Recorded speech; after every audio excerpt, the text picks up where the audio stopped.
फैगोन फैया चेनेलाव फिन खेबसे फैफिनबावनाय जाबाय जायफोरा मोजां मोनो एसे नायलांदो आरोना तो दिनैनि थारिखआवहाय जोंहा BTC नि मावफुं सोद्रोमा फोरनि ना जितु समायखिरा लानाय हाबाफारि दङमोन तो निश्चय जोबलांबाय जानांगौ जोङो निउसफोरबो नुनो मोनखाबाय दा सोर सोर मा बिभागाव मोनखो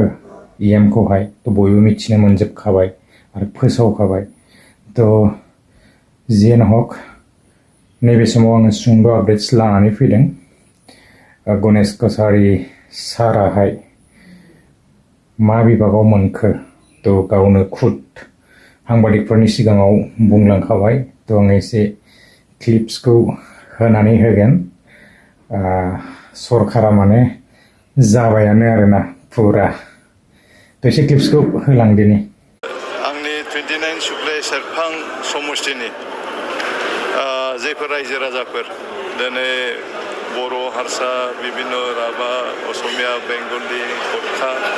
गासैबो जाथिनि मानसिफ्रा दिनै BPF दोलोनि जितु माने सिम्बल नांगोलनि सावगारियाव भट होनानै आंखौ देरहाहोदों बेनि थाखाय 29 नं सुक्लाय सेरफां समष्टिनि रायजो राजानिसिम आंनि गोजोननाय बावहरदों थेंक्स हरदों